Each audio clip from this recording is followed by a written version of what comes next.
Baik,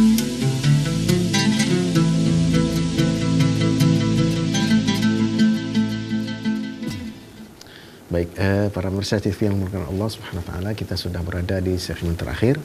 Ini mungkin memberikan statement penutup nih, Ustaz. Baik, Ustaz. Fadhil, Ustaz. Baik, pemirsa TV yang dirahmati Allah. Jadi itu tadi 3 peristiwa besar yang terjadi di bulan Rajab. Karena itu bulan Rajab ini mestinya juga menjadi penyemangat bagi kita untuk membuat hal-hal yang besar. Yeah. Karena itu kita orang-orang yang beriman telah dijanjikan oleh Allah sebagaimana dalam firman-Nya di surah An-Nur ya Ustaz ya. Yeah. Wa'adallahu alladhina amanu minkum wa 'amilus solihati la yastakhlifannahum fil ard. Jadi ini adalah janji ya Ustaz ya. Betul. Dari Allah Subhanahu wa taala bahwa kita itu dijanjikan oleh Allah sebuah kehidupan, sebuah kekuasaan yang bila kita beriman dan beramal soleh ya Ustaz ya. Iya, iya.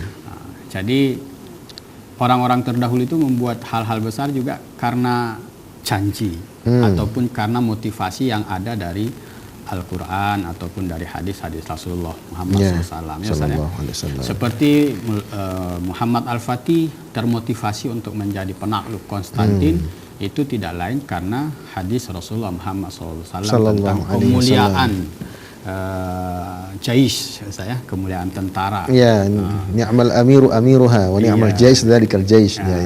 Jadi itu yang disampaikan Ustaz Adzan tadi. Jadi kita itu harus punya motivasi berbuat yang didorong oleh ayat-ayat Al-Quran ataupun hadis-hadis Rasulullah Muhammad SAW. Jadi Allah memberikan janji kepada orang beriman untuk kembali menjadi pengayom dunia. Kemudian Rasulullah juga menjanjikan pasca mulkan Jabarian akan ada khilafatan alamin hajin nubuwah. Karena itu kita orang beriman ini harus berani membuat hal-hal besar. Apalagi ini di bulan Rajab, ya, salah satu peristiwanya adalah dijatuhkannya atau dihapuskannya kekhilafahan Islam yang menaungi syariat, yang melaksanakan syariat. Maka karena Allah menjanjikan kekuasaan ini kembali kepada kita, maka kita harus semangat, Ustaz. Betul. Kita harus semangat, harus optimis bahwa apa yang Allah janjikan itu benar. Berarti kita harus lahirkan Salahuddin baru. Salahuddin baru ataupun Muhammad Al-Fatih yang baru. Betul. Bisakah? Bisa. Ketika kita menjadikan Al-Quran dan As-Sunnah sebagai motivasi penggerak dari perbuatan kita, Ustaz. Karena apa? Yang Allah janjikan itu pasti.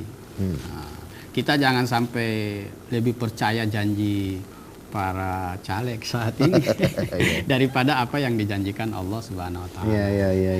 Karena Allah janjinya tepat dan tidak pernah Allah menyalahi janji. Betul. Maka mari kita berupaya sungguh-sungguh terlebih di bulan Rajab ini untuk mensinergikan potensi membuat hal besar di mana Allah memberikan pertolongan kepada kita dengan kembalinya khilafah alamin hajin nubuwah itu. Saya kira itu seperti itu Ustaz ya. Baik.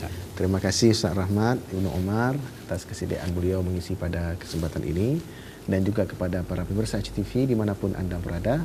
Kita tutup dengan doa kafaratul majelis. Subhanakallahumma wa bihamdika asyhadu an la ilaha illa anta astaghfiruka wa atubu ilaik. Assalamualaikum warahmatullahi wabarakatuh. Waalaikumsalam warahmatullahi wabarakatuh. Ustaz.